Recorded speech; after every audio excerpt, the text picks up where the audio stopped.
L'invité de Bonjour Marseille, c'est Victor Hugo Espinosa, président de la fédération L'air et moi. Bonjour. Bonjour. Merci d'avoir accepté notre invitation. On va parler de la qualité de l'air. D'abord, c'est la rentrée aujourd'hui. Les jeunes provençaux s'intéressent-ils à la qualité de l'air? Et les jeunes, ils ne s'intéressent pas trop à la qualité de l'air quand d'autres problèmes plus importants à avoir, quand c'est comment je vais vivre, tout ça.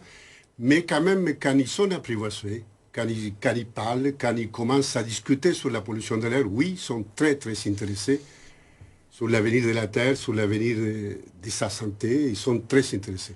En 2019, vous avez lancé un programme, un concours, Airloquence. C'est quoi? Dites-nous un petit peu. En deux mots, le ministère de l'Éducation, il a lancé lui-même les grands orales. Donc, une fois, je suis venu dans un lycée pour expliquer la pollution de l'air. Qu'est-ce qui s'est passé?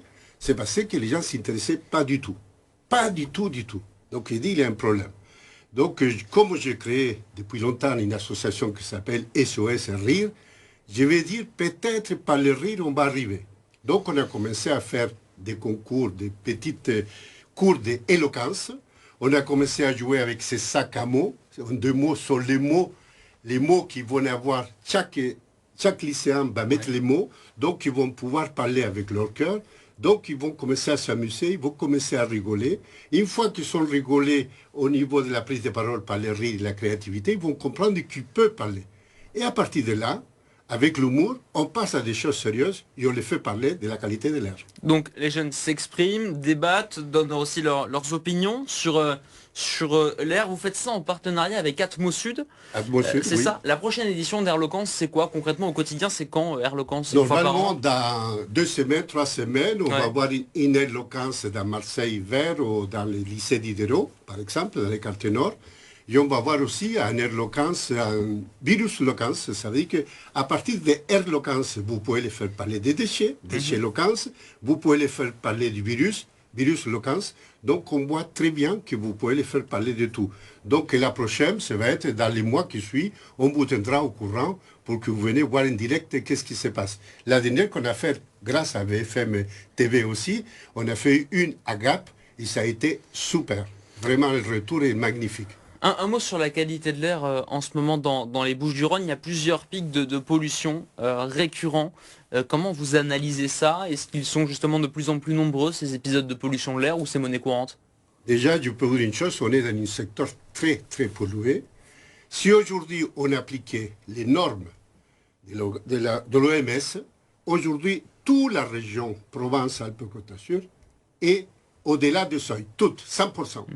Si vous prenez par exemple les particules, les PM10 ou les PM2,5 et vous prenez le dioxyde d'azote, qui sont d'autres polluants, vous allez avoir une pollution presque à 80% de toute la population. Donc oui, nous sommes dans une zone très polluée et évidemment on a aussi une zone qui on a beaucoup de embouteillages, comme vous Hmm. avez parlé déjà.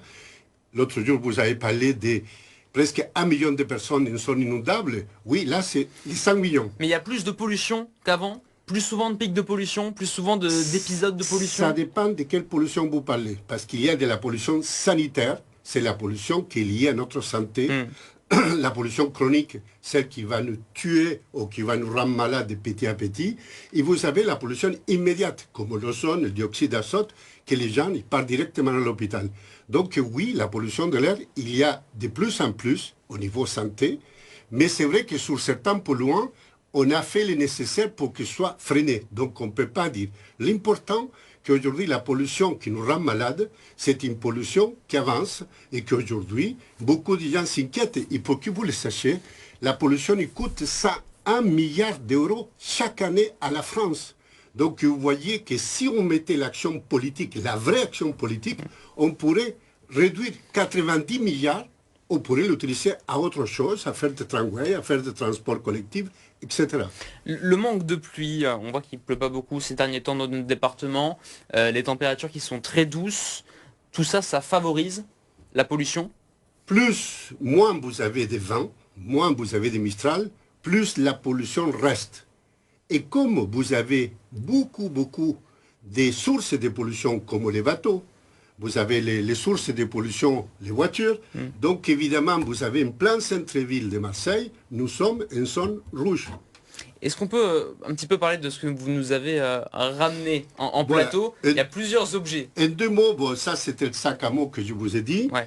Là, c'est une question que je pose à tous les enfants, les petits, les grands. Ouais. Je les dis, jusqu'à où quel ciel on a pour respirer. Donc les gens ils me disent là, là, là, là. Et quand je sors un bout de scotch, et j'essaie d'expliquer aux politiques qui nous écoutent, parce que c'est important, on va mettre un bout de scotch. L'épaisseur du bout de scotch, l'épaisseur, c'est le ciel qu'on a pour respirer. Ça fait 10 000 mètres, 6 000 mètres, 10 000 mètres. Donc on n'a pas tout le ciel pour respirer. Et ce ciel-là, aujourd'hui, on a trois types d'effets. L'effet de la santé, on a l'effet du réchauffement climatique, donc on est en train de réchauffer cette chose-là. Et en plus, on a l'effet du CO2. Le CO2, qui c'est un indicateur de confinement, par exemple ici, avec ces petites machines que j'ai amenées là. Justement, c'est un capteur d'atmosphère. Ce capteur-là, il va nous dire quel confinement on a ici, combien de CO2 on a ici, et selon si c'est 1500 parties par million, on va ouvrir les fenêtres. Et c'est pour ça qu'on demande dans toutes les écoles marseillaises, quand on amène ça, dans toutes les écoles, en 10 à 20 minutes, vous avez 1500 parties par million.